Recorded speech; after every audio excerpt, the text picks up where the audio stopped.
Well, welcome everybody to the FiveStack. We've got we brought in some ringers, some heaters, ladies and gentlemen, because we have some very serious breaking news that we need to get to today. So we'll let you filter in before we drop it on you. We're also waiting on a Kash Patel Donald Trump fake news conference, which is coming up. We're going to try and carry some of that audio for you.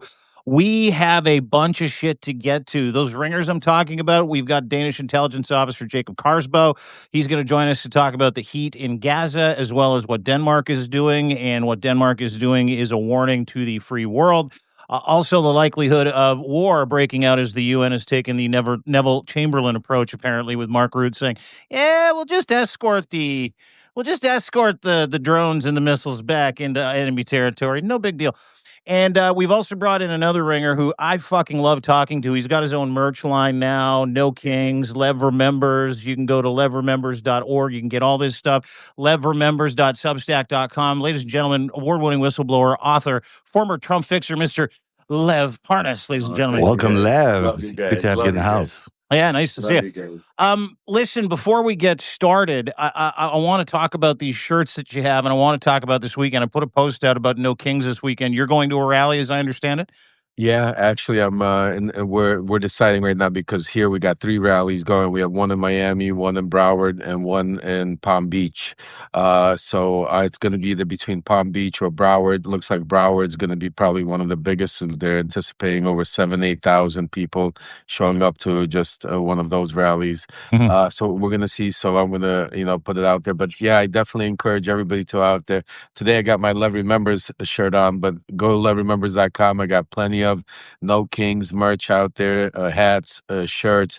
Put it out there. Make sure the 18th you go, you represent, because it's gonna be this is the day, and and I think it's a great way to start off with, because the biggest thing Donald Trump is scared of is that day, and that's why one of the things he's trying to do is tie that into Antifa, get the National Guard, get ICE involved in scaring people to come out by coming out there and say that they're going to enforce it. They're gonna. This is not a fight, not that you can't come out and give your voice free speech. What America was based on, the First Amendment. Like I say, it's not what they preach; it's what they do. They preach that they want the First Amendment, free speech for everybody, Charlie Kirk, free speech, but only if you agree with them. That's the only free speech. Because as soon as you don't agree with them, the First Amendment's out the door. There is no such thing as free speech.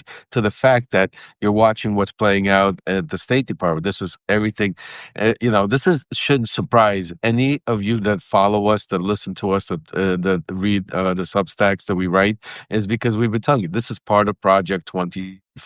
Yeah. The one thing that we should do, Zev, and I was going to actually ask you, and I think maybe we could put together, I think because nobody else is doing it, I think what we need to do is we need to take Project 2025.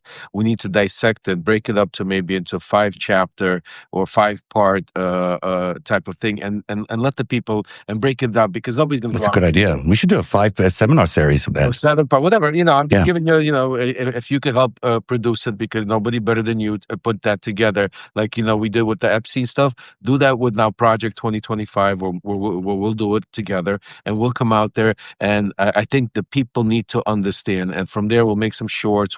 Because the Democratic Party's not doing it. They're not linking up. I mean, Trump came out and basically said, hey, I got Russell Vought, the creator, the man himself, Project 2025. He's coming out, the Grim Reaper, doing it. And they just flew by their heads like, holy shit, boom. Yeah. Yeah, they really did miss that story. And it's a big deal that he's embraced Project 25. Of course, he denounced it during the election campaign, and now here he is embracing it completely. Well, that's a big key. This is why I think we need to, it's part of, we talk about the Epstein files, and we could get back to that in a little bit, but I think why it's important to dissect it and bring it up, because, listen, nobody needs to read that whole thick piece of it, but if we take the parts that are written in there in black and white and put them to what's happening right now, and showing you how that equates to what they're saying, to what they're doing, it's easily like a Project 2025 checklist almost. Checklist, exactly. And basically, and think about it. Trump was so scared of it. Why? Because what was it? I think 18% of the country only agreed with Project 2025. Yeah, they never knew exactly what it was. That's why Trump ran away from it like the plague. And now he's embracing it. Now he's actually implementing implementing it, because right now, while all of this stuff is going on, while we're talking about, and we're going to get into a lot of very important, crazy stuff, what's he doing behind the scenes? Right now, Russell Vought is sitting there firing, getting rid of, installing loyalists, which is the main part of Project 2020, while the government shutdown is taking place. And a lot of people, don't even realize that this was all planned out. They want to see Schumer screwed them up because they thought they were going to be able to do this in June earlier, but Schumer then signed and went forward. But they wanted the shutdown. That was part of Yeah, the the shutdown works for them. they forced. That's why they did what they did with Medicaid and insurance. Yeah, they'll take all the public bullets they can. They don't give a shit because they're able to do some pretty nefarious garbage behind the scenes by installing loyalist cutting programs, destroying social safety nets. And Russell Vought, to your point yesterday, Lev, he's like, we'll ride it out. We don't care. We'll just keep firing Democrats. Yeah, no, and that's what they're doing. I mean, all day long. I mean, and they're not hiding. That's the whole thing. They're not hiding. No. They're out in the open. And Trump's coming up and saying, literally, just think about the words he's saying, we're getting rid of him, and they're never coming back. Yeah. These programs, these people, they're not. I mean, it's the verbiage and the. So again, that's why, again, going back to, without sidetracking, because we have a lot to talk about on the in another one of Divert. You guys have from Anna Paula Luna to what's happening in Russia to happening in the Middle East. But this is a major thing, and I think that if we put that together, I think this is something that the public needs to know, because Trump will run from this, just like he's running from the Epstein files. He will start running from Project 2025 and try to distance himself again. We'll absolutely do that, Lev. And on Saturday, we'll be having live coverage of the Project 2025, the King's protest. So hopefully you can join us then and phone in and tell us what your scene is like from where you are. Let's get into the top 5. So at number 5, Florida Congresswoman Anna Paulina Luna, who chairs the House Oversight Committee's task force on declassification, announced she received a 350-page Soviet-era report on the JFK assassination directly from Russia's ambassador to Washington. That's a move that critics are calling brazenly pro-Russian and propaganda laundering. Luna thanked the Russian embassy for the documents and promised to have them translated and publicly released after expert review. With Putin's economic envoy, Kirill Dmitriev, now amplifying her statement as evidence of a productive U.S.-Russian dialogue. Lev, this is insane. This is the kind of stuff you've been pointing out on Lev Remembers. You got Kirill Dmitriev, who last I checked supposedly was sanctioned, unless they've removed those sanctions. Maybe they have. And he's working with a Republican congresswoman in releasing propaganda to the American people. A sanctioned war criminal. Let me just kind of put that on the plate before we hand it over to Lev. Go ahead, Lev, please. I mean, the word sanction, what does it mean anymore? I mean, everything, I mean, criminal, sanction, worker, as long as you pat Trump on the back and tell him he deserves a Nobel Peace Prize and say a few words, you're in like Flynn, just think about it. Whatever the case is, this Kirill Dmitriev, I've been writing about him, talking about since I came from the first day on Substack. His relationship with Steve Witkoff and his relationship with Jared Kushner. This is not overnight. This goes back to all the way to 2017. This is a guy that travels back and forth to the United States constantly right now on their shadow missions of diplomacy, which not diplomacy, but as I've been saying, and now you're seeing it play out, because this was all set up in Alaska. This was part of what took place. If you go back to Alaska, that supposed peace treaty wasn't about peace. It was about figuring out how to bring Russia back on the world stage, how to buy Russia more time for them to continue their onslaught of Ukraine, which Putin keeps promising, which Kirill Dmitriev, and they keep promising Trump that it's going to be over soon because they're so powerful, they're this mighty army. They're going to be over just like Bibi did in Gaza, and then Trump could come in and take the credit and say, okay, once Ukraine is on their knees, Trump could come in and take the win and, put another notch supposedly for his Nobel Peace Prize. The problem is that Obviously, Russia's not that army. They can't do that. Ukraine's a lot stronger. They're resisting, and that's why Trump is so frustrated. And you could hear it in his voice. You could see it in his voice. It's not like he's not frustrated that Ukraine is winning the fight. He's frustrated. I mean, that's why he's frustrated that Ukraine's winning and that Russia can't take it over. He's not frustrated that people are dying. He's not talking about that. He's frustrated that Russia can't already finish the job. Like, I'm giving you so much time. That's why he keeps coming back and making those comments saying, I thought this was going to be the quickest war, because he thought that Russia's, as soon as he stops military aid to Ukraine, as soon as he tells NATO to go screw themselves, as soon as he takes all the sanctions off of Russia and allows them to do anything they want, takes away, fires all of the US NDA organizations that were tracking, these shadow oil fleets that Cyber crimes, oil fleets, cyber crimes, all of it. Once he took all of this away, he thought, okay, then Russia's going to go in there, boom, boom, boom, 2-3 weeks, a month, take away half of Ukraine, put them on their knees. We're going to come in there, put a new administration, and what am I going to get out? Control of all that oil, gas, minerals that Trump is talking. Just like in the Middle East, it was the same plan with Bibi, but over there it was real estate. Over there he had that and oil and gas, I think, and gas. But yeah. for him, I don't think Trump. Unless Kushner is telling him, because Kushner is really the one organizing. Yeah, do you think Kushner brought him into the idea that that hey, listen, you can make way more money stealing mineral rights and oil than you can putting up fucking hotels? Maybe Donald just hasn't caught on to that, but that's his currency, right? That's the only thing he knows is how to launder money through real estate.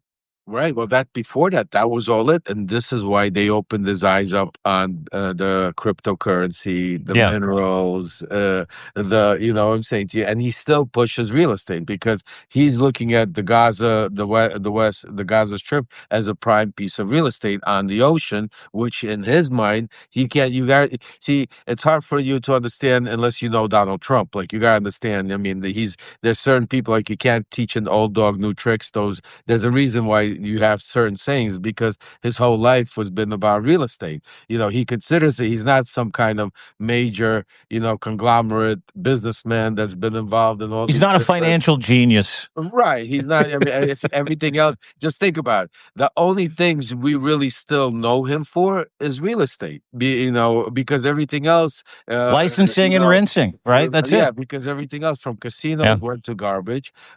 His chicken company, where he came out, the chicken went to garbage. His steaks went to garbage. His water went to. So his university didn't really get off the ground either, did it? University got sued. The university, Trump University, gets sued, and So what I'm saying to you is, any other business deal he did, failed basically. So the only thing we really know Donald Trump to be, and that's not even so much about Trump. It's because of his father, Fred Trump, that built the Trump name that associates to real estate in New York. Mm-hmm. That's really astute, Lev, because when he was building the Trump Tower, and the other buildings that he built in Manhattan, Trump evicted a whole lot of people. And I saw a documentary recently where he was really pushed out these people who were just, basically paying their basic rent for their apartments.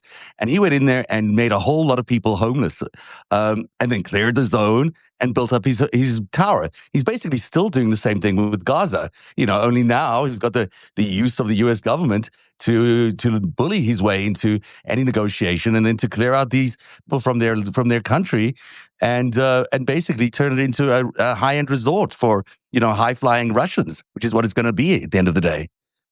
Well, yeah, I mean, I'm hearing even other crazy things. I mean, I feel that you're going to hear soon, how Trump makes these announcements of all of these people investing money into the United States. I think you're going to start hearing some Russian oligarchs investors billions of dollars that Putin is going to give them the check to start going back and investing into some primary, either minerals or some technology. Because you got to understand, why is that? A lot of people keep missing this, but Zev, you know it better than anybody. The connection between all these tech bros, the Peter Thiels, the Elon Musks, and all of them, they all go back to Russia. because the money came. All their companies started from there. It was the original, all of this money, all of their incubators back in the 90s, early 2000s. Who was funding all of these companies? That's why who has control of this? This is why. Am I wrong? No, it's Russia and China. I mean, a lot of money came from China as well. Thank you. I Yeah, appreciate but that. Thank Well, you. and let me, if I can, kind of insert Anna Paulina, who we started talking about, Rep. Anna Paulina Luna's recent about face and her new and improved love of the Kremlin and everything Russia. Started about 2 weeks ago, but really picked up October 10th. What happened on October 10th? Trump lost the Nobel Peace Prize, but lost it because the deadline for admissions were a year earlier. So now they're flooding the Nobel office with these Peace Prize letters.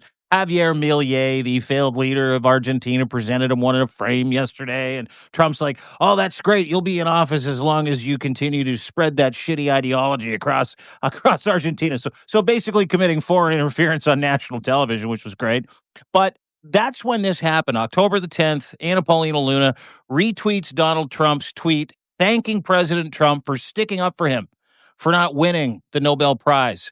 Not long after that, as a matter of fact, 2 days after that, she announced, shortly after I announced, this is from October 10th, this is the same day, shortly after I announced my meeting with Kirill Dmitriev, who's the head of the Russian Banking Federation, if I'm not mistaken, and like one of Putin's top 3 fucking guys. Lev? Let me give everybody a quick, those of you that are new and haven't read or haven't been following me or don't know, let me give you who Kirill Dmitriev is. Kirill Dmitriev is somebody that was born in Ukraine. He was born in Kiev, Ukraine, during the Soviet Union, just like myself. He came and immigrated to the United States, where in the United States he went to Ivy League schools. I think it was Stanford, one or something like that. Took the path of the Jared Kushner's, basically getting very well educated. Married a woman. That woman that he married happens to be not only best friends but partners with Vladimir Putin's one of his daughters. So she's partners with his daughter. So the relationship becomes that very, very close. Yeah. He then, after getting educated here in the United States, Kirill Dmitriev then goes back to Russia. He doesn't go to Ukraine. He goes back to Russia, gets married, gets involved, gets closer, and starts heading up the Russian Russian Investment Fund. That's what's called, Russian National The Investment Russian Development Fund. No, the Russian RDIF. Is that right? Yeah, RDIF. Development and Investment Fund, yes. Yes, there you go. Yeah. So then in 2017, he goes to Saudi Arabia. And just like at the same time, who else goes there with the same similar fund and ideas is Jared Kushner. And this is where they meet. But what a lot of people don't also know is back in Trump's first administration, he slid under the radar, but Steve Witkoff was all over the place. He was dealing with the Chinese. He was trying to make money everywhere he could, and he was very close with Jared Kushner during this whole thing. Also, Stephen Witkoff is also as a gentleman that did a lot. You can hear me, guys? Okay. Is a gentleman that going back into the 1990s was at some point Trump's real estate attorney, then became his own real estate magnate. He's also been involved with all of these Russian criminal gangster oligarchs that came and funneled money in the 90s, early 2000s.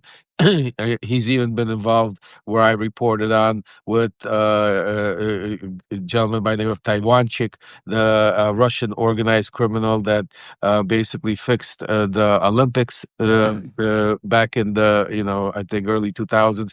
So these are the relationship between Witkoff and Kirill, Kirill Dmitriev and Jared Kushner, and all of these people go way back, and that's why I've been writing about. I can add a couple of names. Let me add a couple of names, because Leon Black is another name that comes up a lot with the RDIF, because he was a board member at the RDIF, which of course Kirill Dmitriev headed up for Putin. There's a great photograph with Putin, and Leon Black is just two seats over. Leon Black, of course, associated with Jeffrey Epstein a lot. The other person is Schwartzman, I think, from BlackRock. BlackRock. Yeah. these are interesting names because they're backers of Donald Trump's policies. They're backers of MAGA, and yet they're also quite heavily associated with the RDIF, which means they get funding, banking opportunities, business opportunities out of Russia. And you got Putin blessing all of that as a pipeline for aren't these guys continent. also Netanyahu loyalists too? If I'm They not are to mistaken? some extent. They are to some extent. They are. That's why you have a lot of Russian oligarchs. First of all, a lot of them are Jewish also, but a lot of them became Jewish they decided to become Jewish to live in Israel because that's enough. Oh, you cut out there. To get into because please.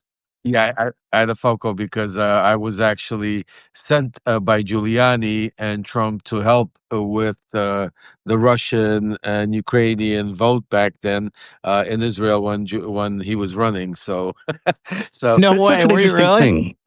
Yeah. I mean, I was working with I was there with now he's the ambassador. Back then he was the ex governor of Arkansas, Huckabee. I could show you guys some videos of Huckabee playing at some of the top donors. Me, Netanyahu's son, Yair was there.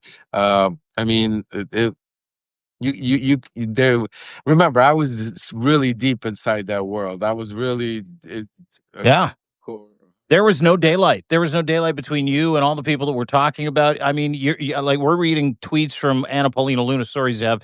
But I want to get through this just to kind of prove the legitimacy of what Lev is talking about because he's been in the rooms with all these guys, and you're now almost capable of closing that circle of what and that map and putting it together so people can actually see what's going on. Because Anna Paulina Luna is taking a hard stance for Russia today, to the point where not only did she mock people for mocking her announcing the meeting with Dmitriev, not only did she mock people like the Moldovans and the Ukrainians for having a problem with her support of Russia and Putin, but she is also now, and if I'm not mistaken, she's also pimping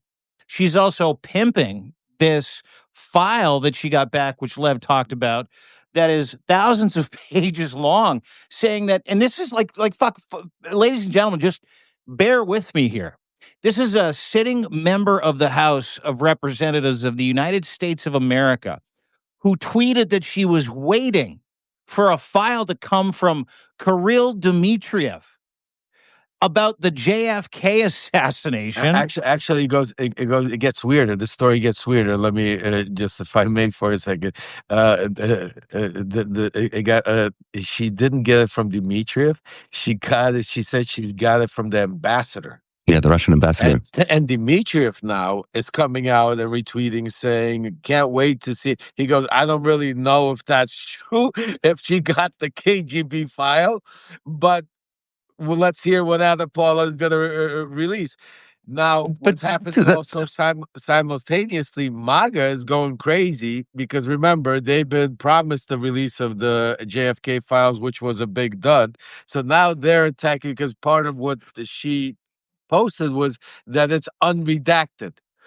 So now everybody. Sure, we'll take their word.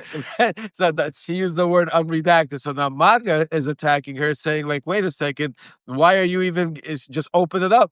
Give us what if it's unredacted? Why are you even reading it?" So there's a lot more to this story. The one thing I could tell you is Anna Paula Luna is not the brightest congresswoman we have sitting there. She, if you want, and I'm not, and I never try to insult people, but you could even take a look at how her line of questioning, if you want to call that, during my congressional hearing, so she's not, she really doesn't understand. I don't think she knows where Ukraine is even on the map. I don't think she understands where Russia is. I don't know if she, even learned, where she learned her, geopolitics, if she's even traveled to any of these countries. She's medical. I don't know where she gets her information from, except from basically, what this reminds me of, guys, and I'll be honest with you, it's like I have PTSD. It's like Groundhog's Dog 2019 when we were pushing Russian disinformation through, the halls of Congress. But back then it wasn't Anna Paul. It was back then it was Matt Gaetz. Back then it was Jordan. Back then it was Senator Johnson. Back then it was hidden.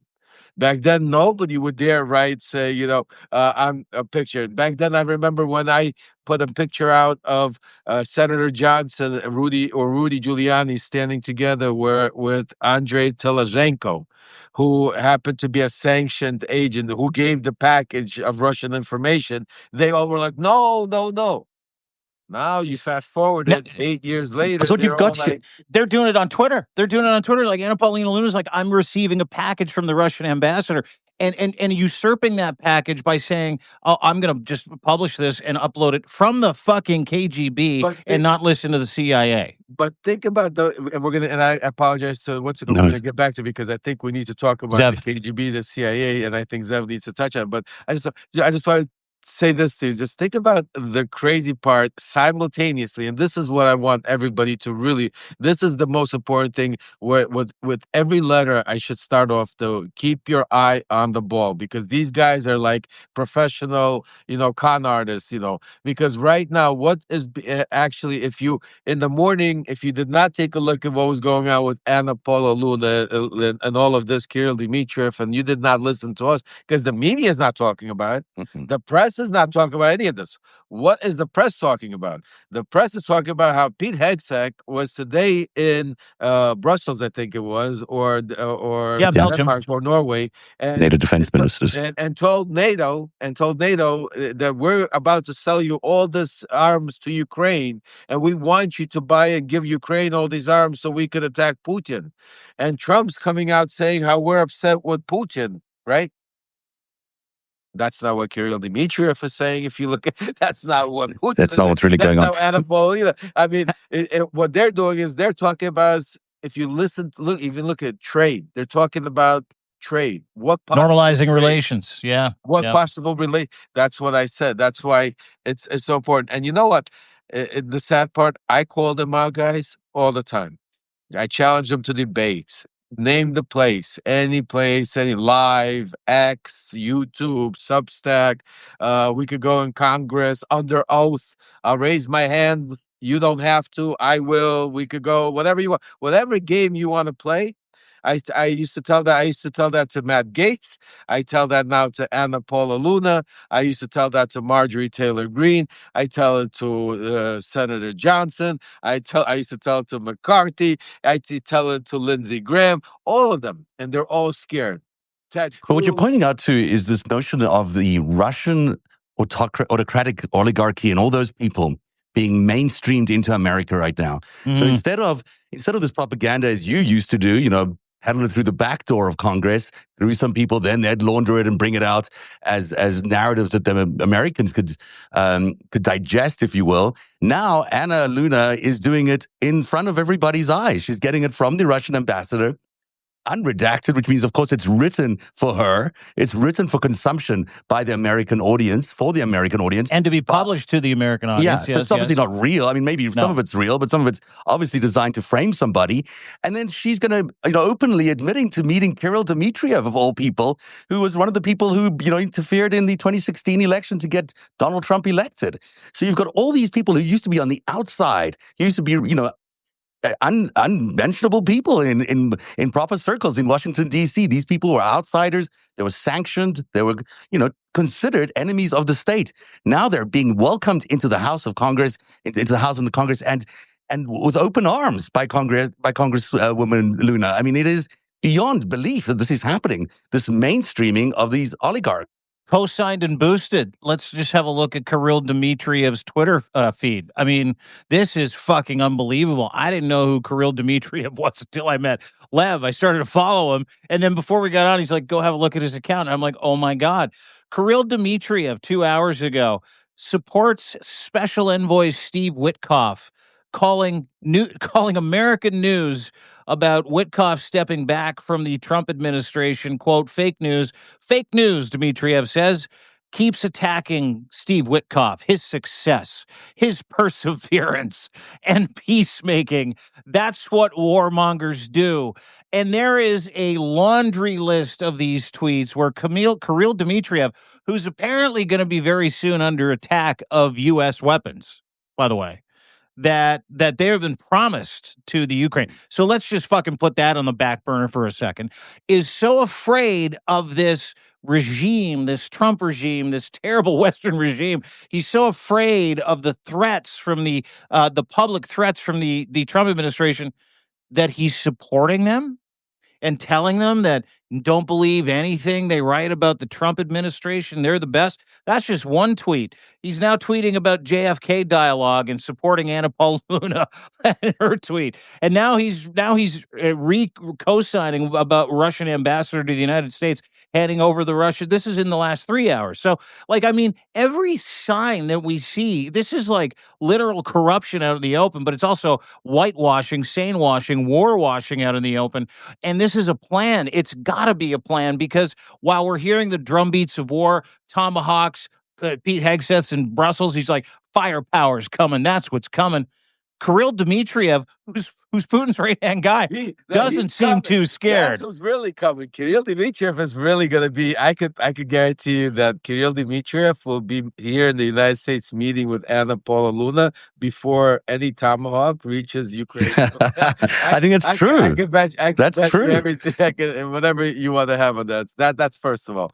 I mean, again, the fact that you guys have to understand something. This is all a drag out, play out game, because again, he's not Hegseth is not saying that we're selling to the Ukrainians. He's not saying we're giving to you. The wording is very important. Yeah, they want to sell to NATO. That NATO then has to give it to the Ukrainians. What they're not telling the world and the people, that there's red tape involved. There's process involved. None of those organizations, none of it happens. That's not happening. Like, you know what? You give me the money, right? I'm going to give it to you. Oh, don't even send it to me. Send it straight to Ukraine. No. Plus, all of these countries right now are scared of Russia themselves to go to war. So all of these countries are not very eager just to give up all their military power, money, and everything just to Ukraine, because now they're starting to stockpile for themselves. And, did you see, just to cement what you said, did you see what UN Secretary General Mark Rutte said yesterday? Where he was like, why would we shoot those things out of the sky? It might really, there's a real Neville Chamberlain moment. Why would we shoot them out of the sky? Let's just escort the drones back into enemy territory. To your point, almost like the fishers aren't just in the United States, but they're at the UN. If they're not involved in apathy, they're involved in appeasement. Can I add one little point about the FBI investigation right now into Jim Comey and into the so-called Russia hoax? You know, it's fascinating to me that on the one side, they are disparaging everything that was the Russia investigation into collusion with Donald Trump, you know, which clearly happened. I mean, clearly there was a lot of collusion or cooperation, call it what you will, between Russia and... we have one of the guys that Trump asked to collude with I know, Russia. it's right here.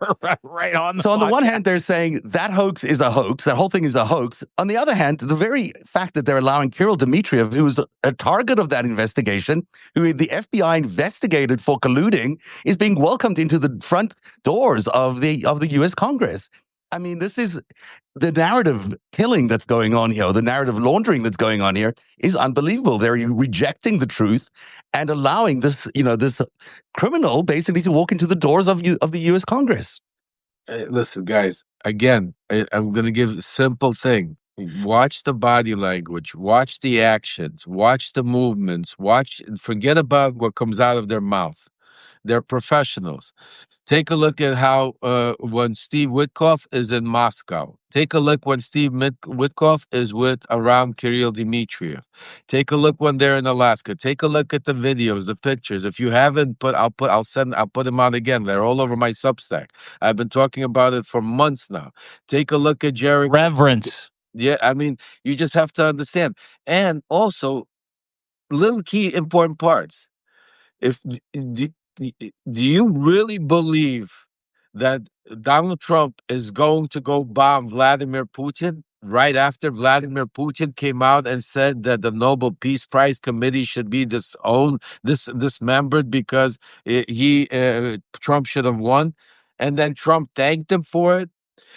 Right after Melania Trump just came out and said that she's speaking in the open to Straight Vladimir line of Putin, communication and to they have Putin, a yeah. straight line of communication. Right when Vladimir Putin's, forget about what title you want to give him, but his right hand right now, that is, I call him the handler of all of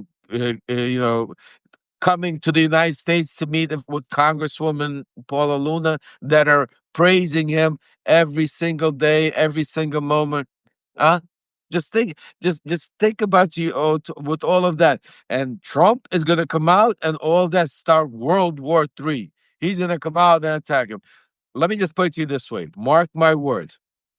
Even if Ukraine gets some sort of Patriot missiles, even if Ukraine gets some sort of ammunition, it will be strategically not enough to do anything to Russia, even if they blow up. Because remember, Putin is such a monster; he will allow Ukraine to get certain things and blow up some of his people. He will sacrifice his people to prove a point, to even go harder onto Ukraine. So don't think that this might be part of the plan. And Putin said, "Yeah, you know what?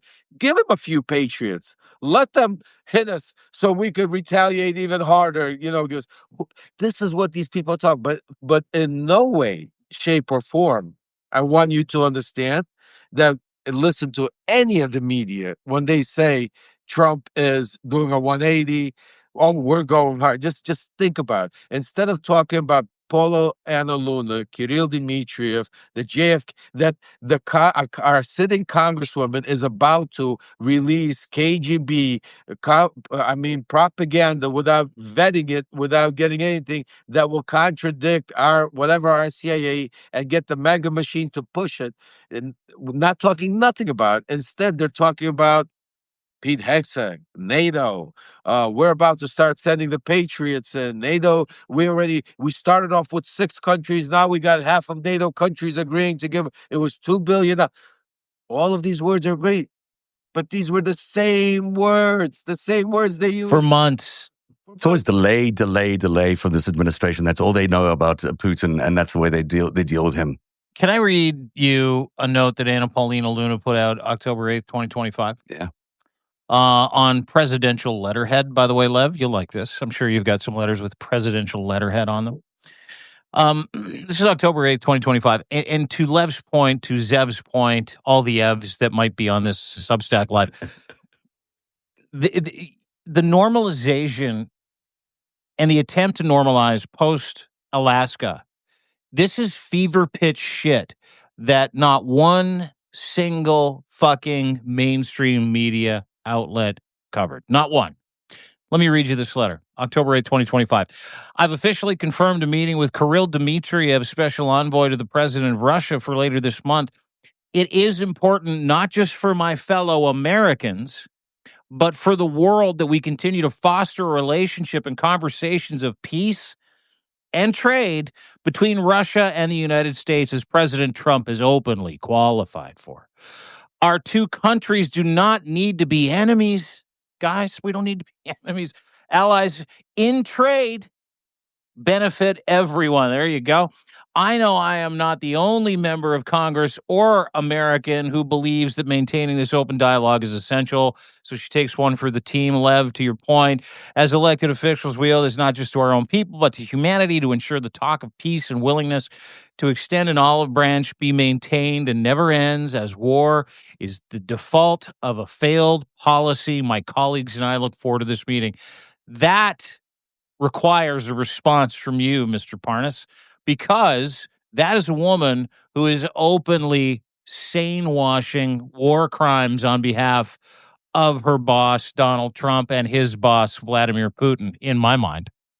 Well, not only is she wiping exactly what you said for Donald Trump, but what she's doing also openly is she's opening the door and the conversation, because there's two times you heard a word being mentioned that is very important: trade. Peace, you heard one time. Yeah. Trade, you heard two times. Just think about it. There was no conversation in the letter saying that we need to discuss how do we get these 30,000 kids that you've abducted back to the Ukrainians. There was no conversation in there how we need to stop the killing of innocent people on both sides, if that's how you want to put it. There was no conversation of saying that we need to talk about peace. And then if you want to be that already, outrageous, you could add a trade also, and we could talk, but none of that. Now it's all in the open. They're like, you know what? We want to talk about trade. We want to know how, because in their mind, their Ukraine is going to go down. See, that's what I keep telling people the past several days with what happened in the Middle East. This is supposed to happen also in Ukraine. Ukraine is supposed to be the Palestinians. Ukraine is supposed to be taken down. And right now, so in all of these minds, like Anna Paula Luna, Matt Gateses of the world, Donald Trump, all of them from even the first, in their mind, it's just a matter of time. That's why they're talking there, because in their mind, once Ukraine takes the knee, once they, get rid of Zelensky, once, it's under Russia control, just like right now Palestine is under, Bibi's control, not Israel's control, because I don't think all of Israel wants what Bibi wants. I think Bibi is another Donald Trump. What we have in our country with Donald Trump, I think Israel has the same thing Israel's going on. version of MAGA, yeah. Versions of Israel, exactly. So because of that, that's where the problem. The problem is that Russia can't give them what Israel gave them. Russia can't give them, even though it took Israel a long time, even though Trump could have, stopped it a lot quicker, even though they used it already to go after Iran and other things and exploit it until they wiped out all of Gaza, where there is nowhere else to live. And, I'm saying to you, that was the plan for Ukraine.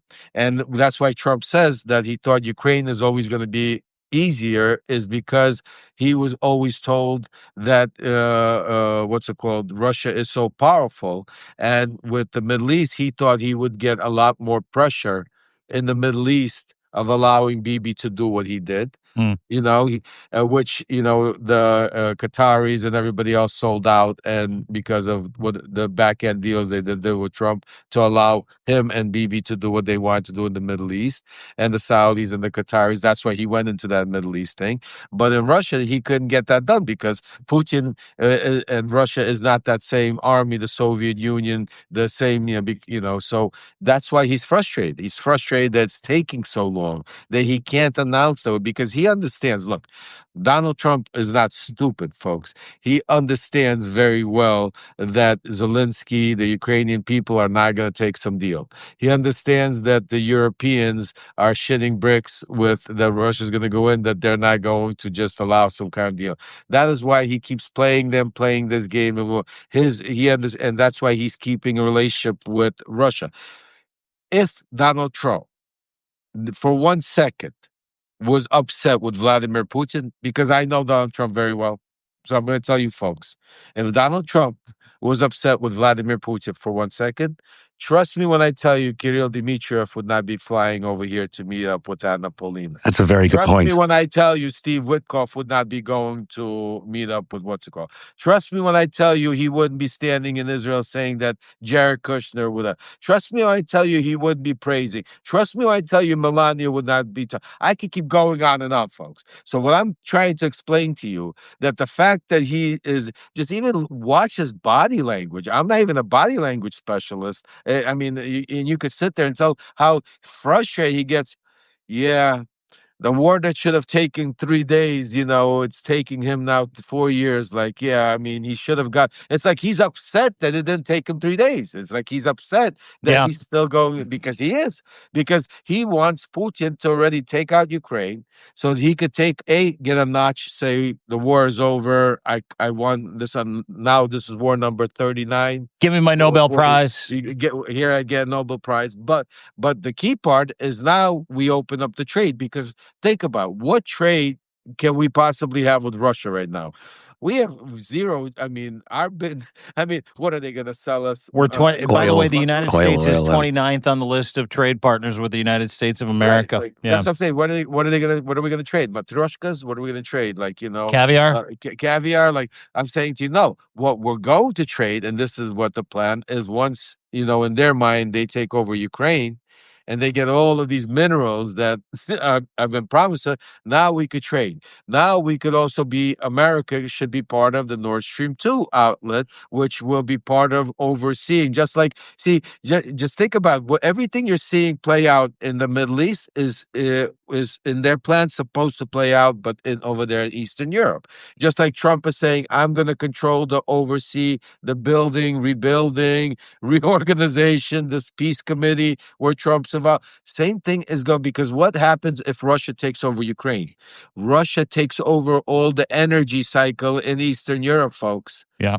They will then control, they will become power. Then everybody, Germany, Europe, Poland, everybody will forget about them invading other countries, but they will have to deal with Russia, especially if the US also partners up with Russia and says, listen, we don't have to ship you LNG gas. We'll just partner up with Russia on their Nord Stream 2 pipeline and start selling it to you, and we'll be in control. The brokering, the US will broker the deal, because to make sure it's all on the up and it's a peaceful deal.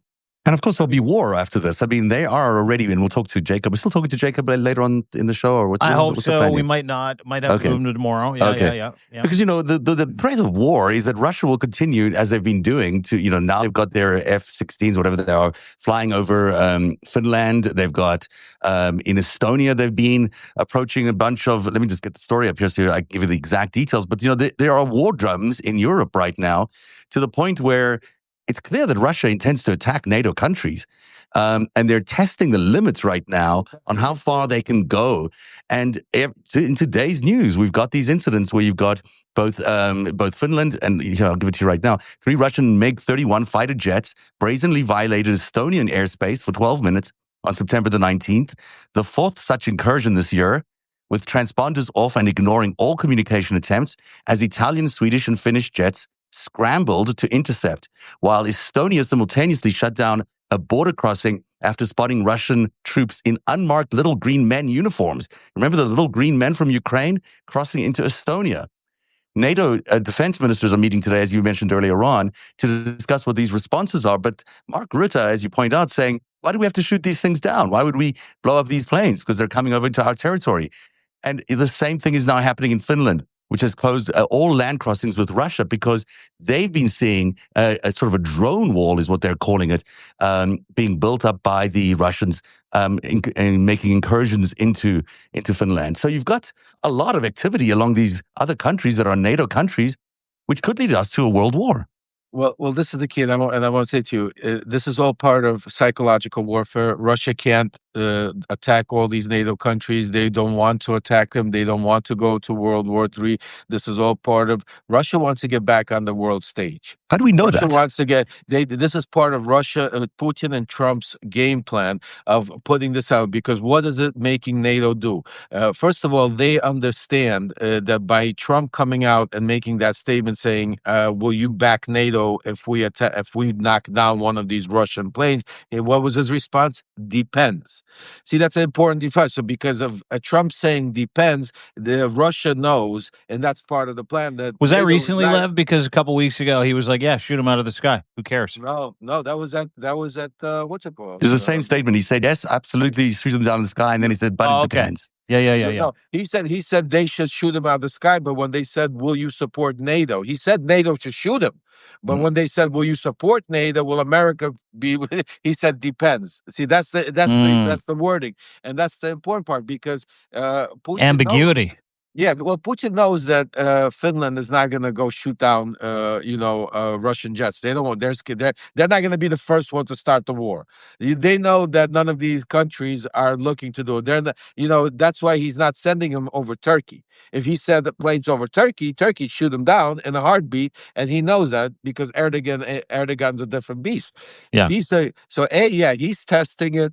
B, it's a psychological, but C, also it's part of the plan because by putting the threat of war in all of these countries, now when Hexec is selling them ammunition, you're going to start seeing how the stockpile. It's not going to be so freely willing. But this does sound a little like appeasement to me. What you're saying is, hey, he's not going to attack. Hitler's not going to attack these other countries. Just give them that piece of Czechoslovakia. No. But it is. But no. Let me rephrase. Yeah. I'm not saying that the plan is not to attack today.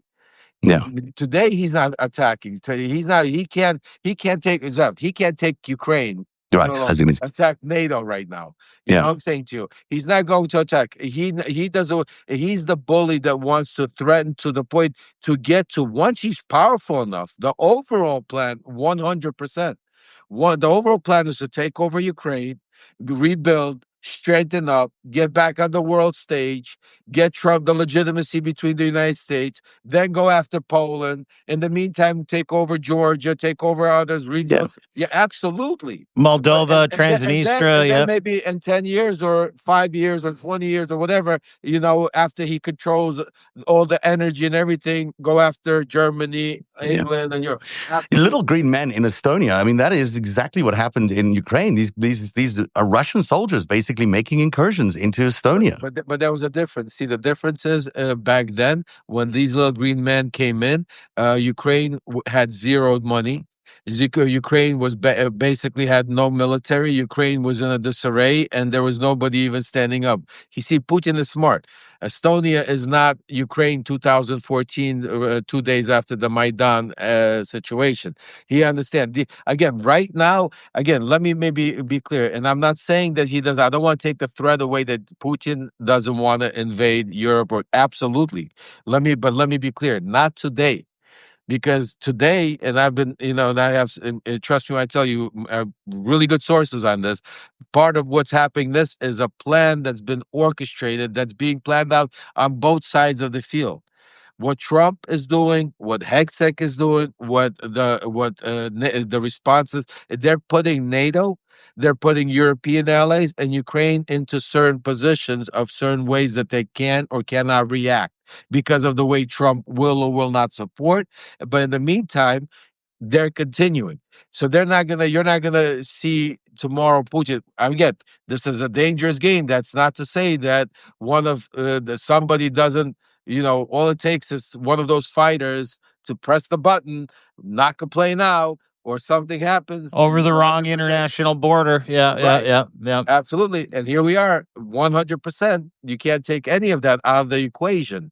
But right now, the equation is a strategical equation. They need to right now, the key is to take over Ukraine. Yes, everything else is down the road, but right now they can't take over Ukraine. They have enough trouble taking over Ukraine, and they are under pressure because of what they sold Trump, a bag of goods that they could take over so quickly. And so what's it called? That now it's dragging in, and the delay game is starting to kind of backfire. So that's why now they're dragging NATO. Now they're sending drones over there. These are all of more distraction. But at the end of the game, unless they somehow are able to take over Ukraine, he's not going to Poland or Estonia or anywhere else.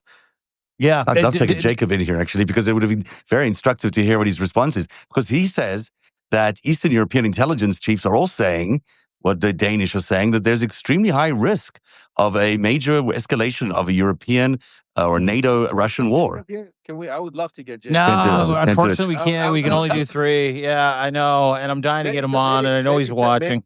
Maybe set something up for tomorrow. Maybe we could do something I'd love to, because look, let me put it to you this way, Zev, and I'm also unclear because he might be getting information from what the media is reporting. Because what you just said to me is, I've read that. Yes, the media is reporting on this is what their intelligence and this is what. And yes, because they're also using that, each country is using that as propaganda, not propaganda, maybe that's the wrong word, but to either, alarm their people, to get ready. They're using for their own political purposes. Remember, there's a lot of use for this information that's being played around the world.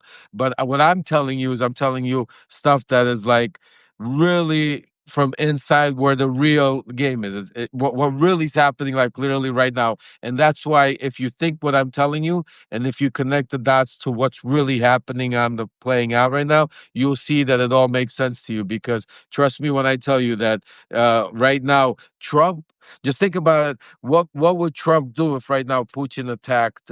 Just think about what the reactions would be that if Putin all of a sudden attacked a NATO country right now.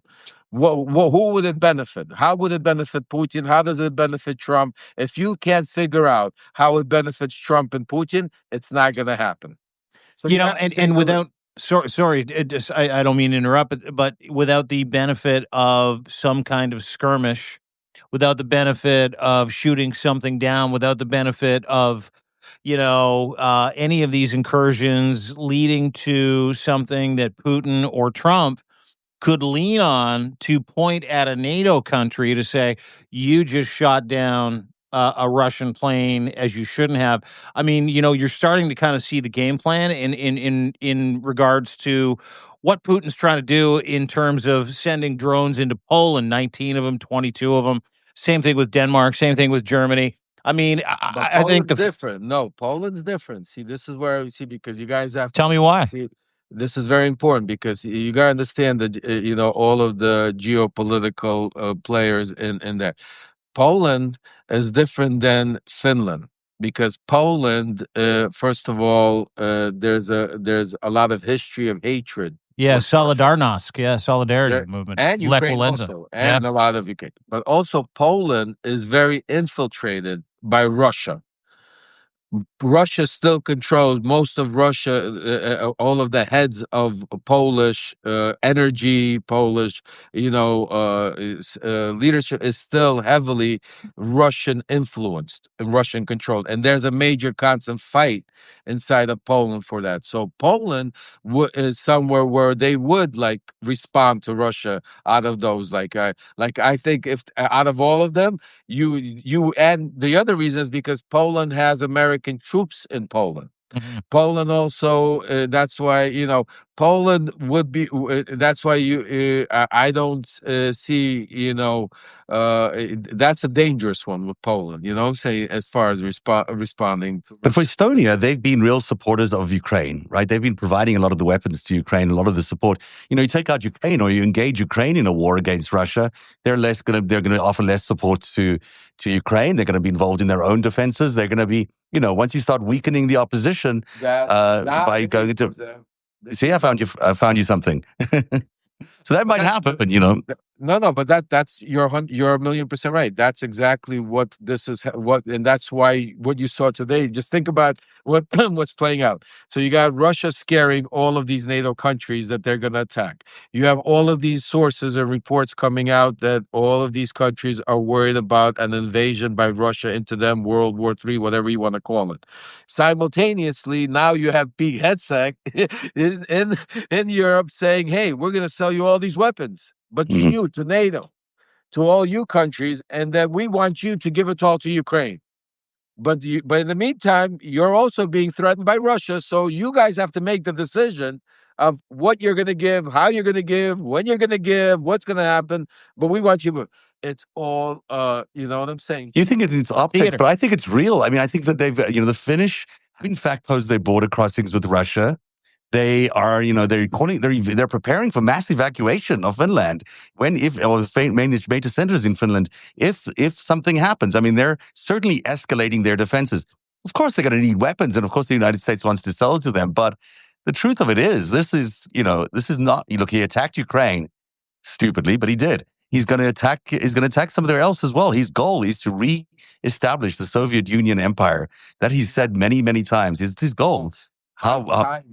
But Timing matters, yeah. But it's timing is the most important thing. Everything you're saying is 100%. I agree with you, except for this is important. That's where the distraction comes in. That's what we need to make sure we keep the focus on. That's why I'm trying to, and I'm not trying to debate you on this because we're And I agree. agreeing. We're agreeing on everything we're saying. The one thing that I want you to be very clear is their game, part of their psychological warfare, part of their distraction, part of what Trump, Putin, and all of this is playing out is to make Europe scared. To make, that's not to say that it doesn't mean if Putin would get the chance and if they don't protect themselves and if there's then something couldn't happen where he couldn't take it. That's not to say.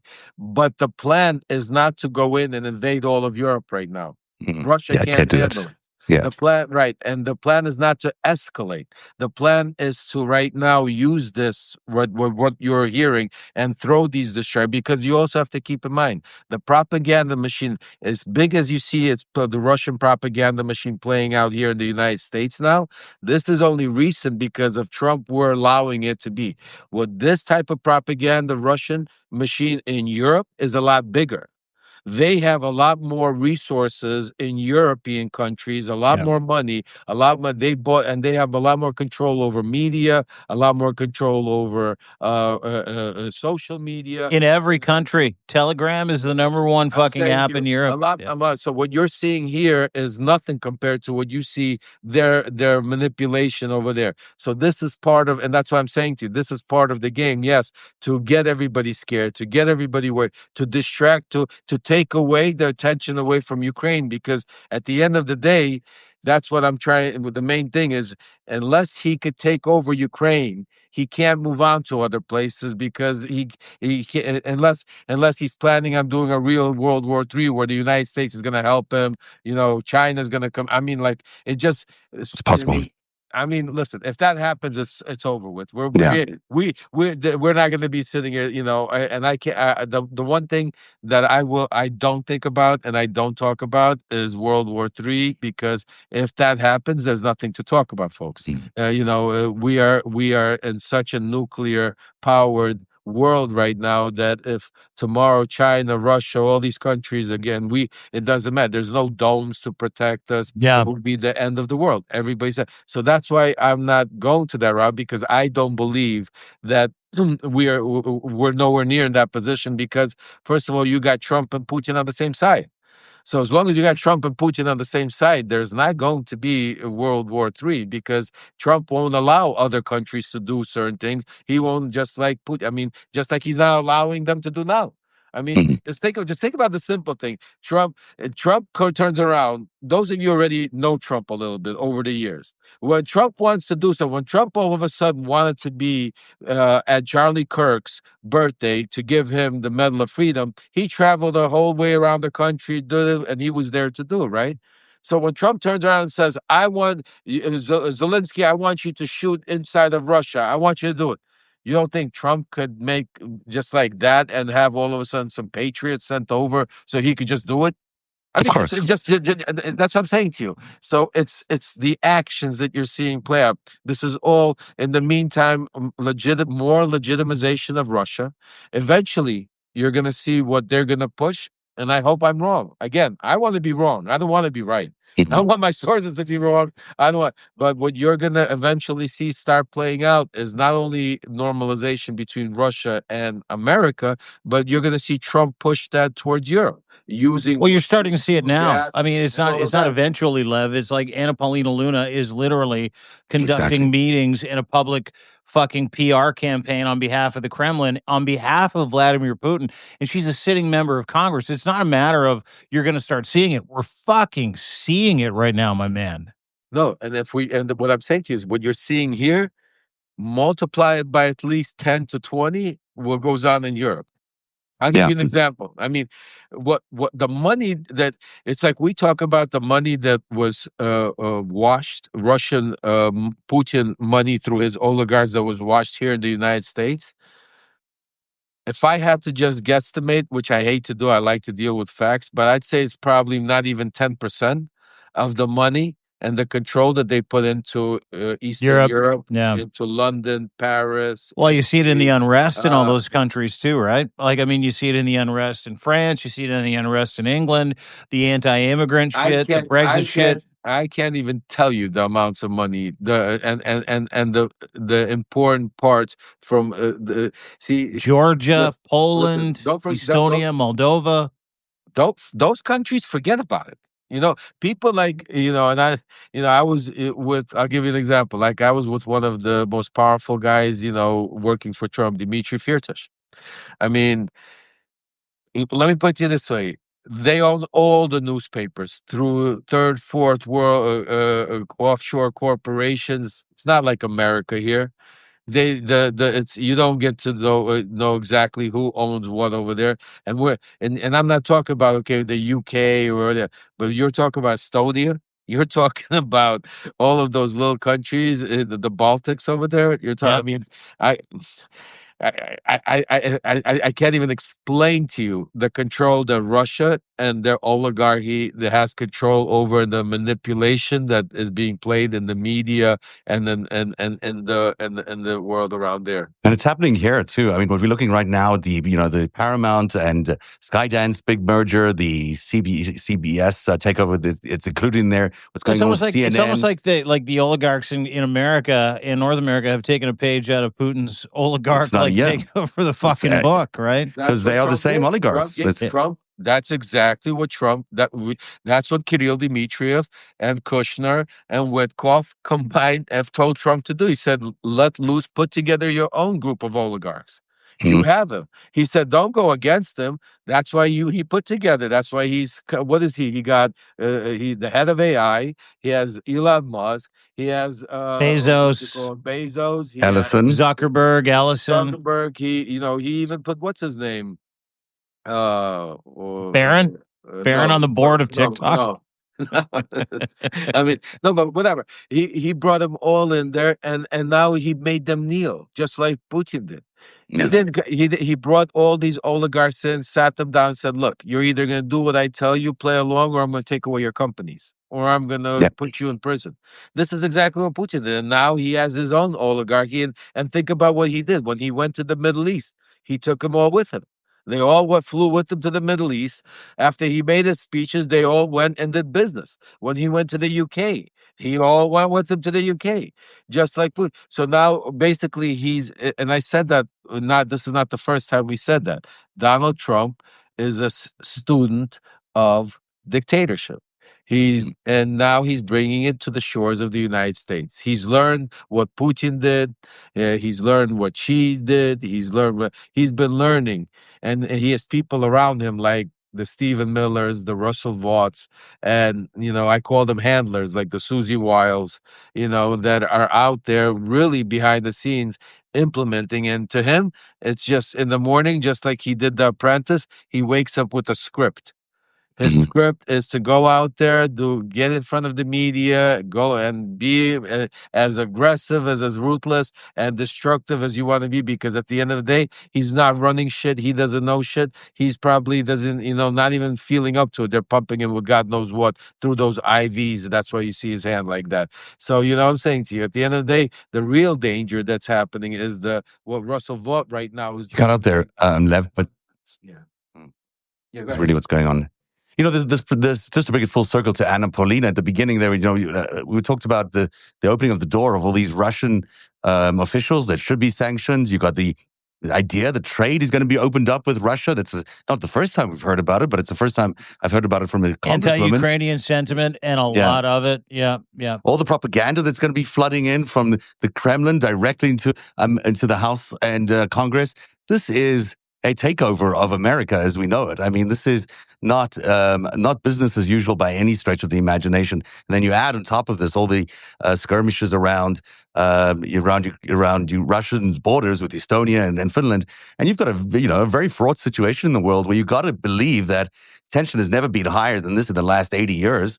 We are very, very close to significant conflict. No matter which way it looks, it still looks like there's a lot of significant conflict. And if we don't protect America, if we don't, this brings us back to No Kings, if we don't do a good job of defending America from the Russian takeover, we are in serious trouble of losing our democracy, and that puts us in the hands of the evil empire. Really, there's nothing else you can say about that. So to everyone's point, everyone should follow Lev Parnas at Lev Remembers, because Lev is a true champion of this movement who's been able to be inside the room when all these deals happened before. He's been there before. He knows what it looks like.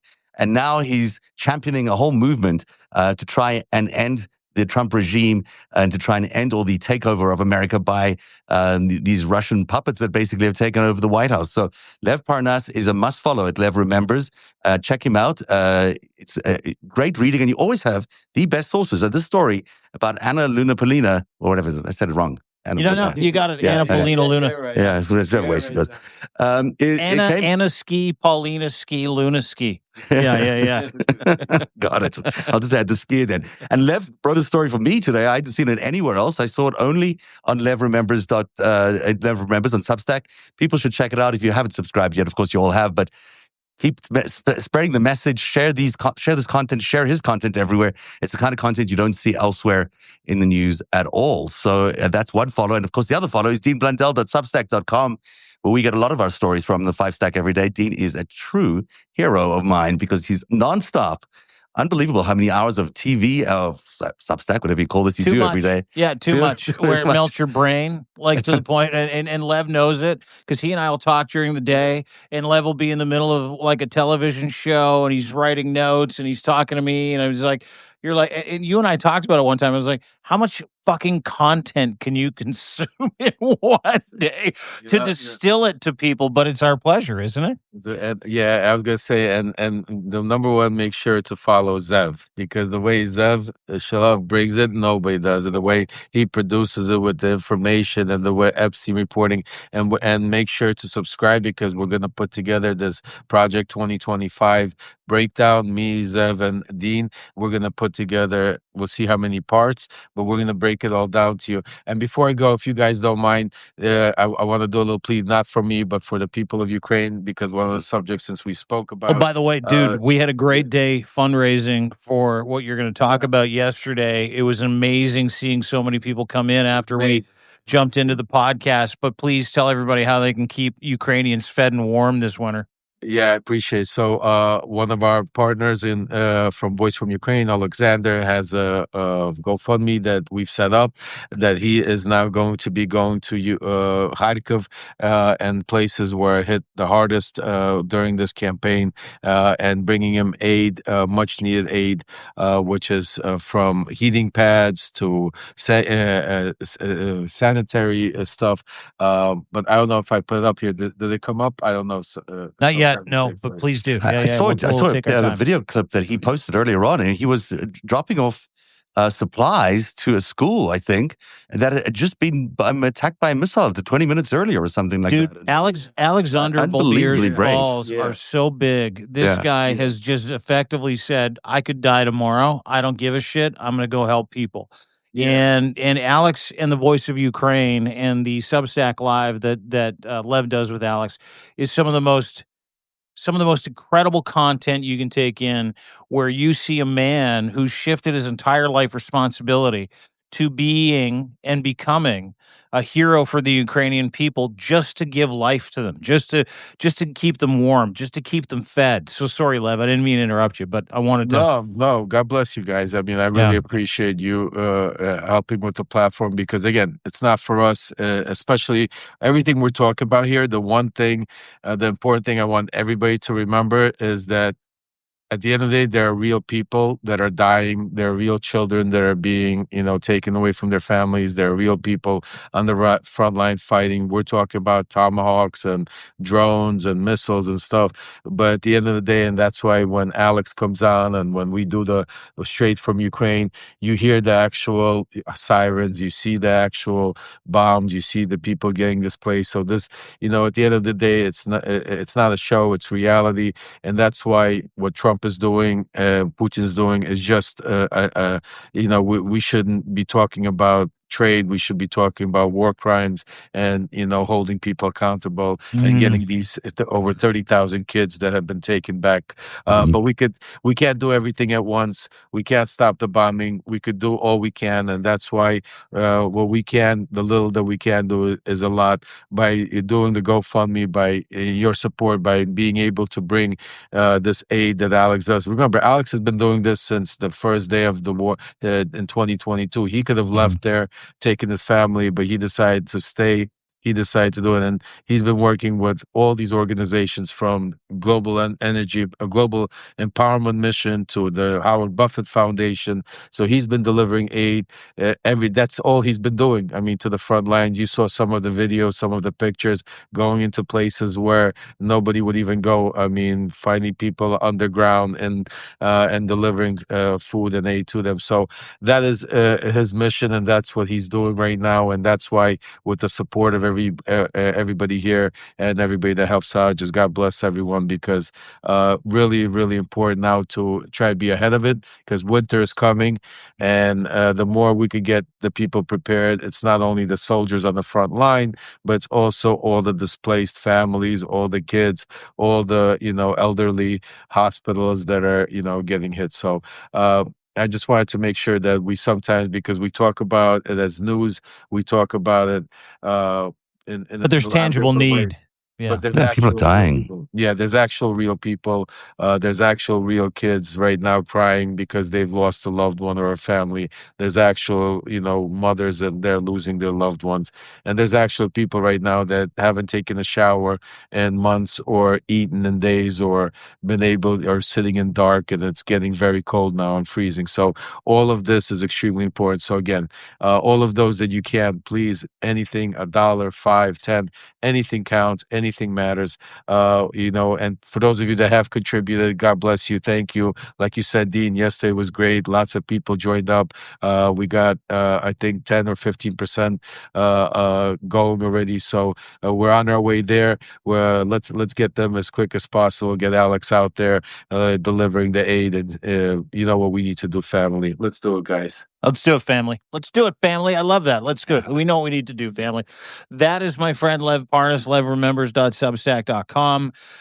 Please go and subscribe to him if you are interested in democracy, if you like to kind of get underneath the hood of what's going on, if you want to support the people of Ukraine. I mean, you will not find a finer individual, finer man, finer American, an American hero than my friend Mr. Lev Parnas. levremembers.substack.com. That is also my friend Zev Shalev. You will not find a better investigative reporter that's helping everybody in the world understand why we got here, how we got here. It is about money. It's about the takeover of the United States. It is about Russian influence. It's about power. It's about fascism. It's about all these things that's been going on for 40 years. So please go and subscribe, go and follow. Listen, I say this all the time. Your subscriptions mean so much to all three of us, whether they're free or paid. Paid keeps us going. It's truly a gift. And we appreciate that gift every time we see it come across our screen, because what it does is it lets us know that you're in it with us. And so if you can do that, great. Join the resistance. Another way you can join the resistance, if you can't afford it, is to share this content. Hit those hearts. Hammer that box with the arrow on it. Send this to as many people as you can, because what we talk about here is not what gets talked about any day or every day on mainstream media. They're chasing headlines. We're chasing the truth. They're not as crazy as we think they are. They're crazier. You're not as crazy as you think you are. You're okay. What you're seeing and what you're hearing is real. So please do us a favor today if you can. Hammer those hearts. Hammer that box. Hammer that little arrow. Share this with as many people as you can. And if you can subscribe, please do. Lev, I'll turn it over to you to end FiveStack today. Yeah, I just want to say just add to it, because it's important what Dean said. Now more than ever, we need your support and help, because there's also a Psy-op going on. And oh my God. they've the last 2 days have been Yeah. insane. They've There really been is. I've attacking. noticed the same thing. Exactly, and that's why I wanted to know this because you guys have been working with me, so now that it's like a drug, like it's like a spread, like the cancer, like wherever I'm trying to get the information out, whoever's platforming the information, they're trying to. You got bots. We're losing. Just think about Dean. What are the odds that me, Dean, and Zev, Michael Cohen, are losing subscribers every day? Losing subscribers, not gaining subscribers, losing subscribers every day. We're getting notices from from all our paid subscribers, other subscribers saying, I'm getting all of a No sudden notifications. no Live. notifications. Somebody. So the reason why I'm saying that is I want you to understand we need you to work that much harder now. We need you to be that much more diligent to make sure that not to fall for any of these scams. None of us are going to ask you for money because somebody needs surgery right away or because somebody helped. None of this. We're here Got to a bad get hamstring here. You got to right. send me 10 grand. Yeah. Correct. We're here to get the information out. You know how you could support us. You could support us, and the main way is subscribing by being paid subscribers. Some of you that can go to, like the other contributions that we have to be able to support our work. But that's it. And that's why we want you to be diligent. But at the same time, we need you now more than ever to go spread the word, to make sure we get as many subscribers because all of these things that are happening, the Psy-ops, all of these things, it's because they're scared. It's because they're scared of October 18th, of what's going to happen. They're scared of you. They're scared of us. They're scared of the truth. They're scared of the people. That's exactly. So I just wanted to add that to. Thank you. Yeah. Can I add one little thing to that? Because I've noticed as well, I'm putting out a story on this later on today. In the comments section where everyone is engaging with everybody else, there are lots of bots suddenly showing up. And they do very weird phrasing around things, but they add sort of negative sentiment to the conversation, especially about the people who are, hosting that particular, that Substack.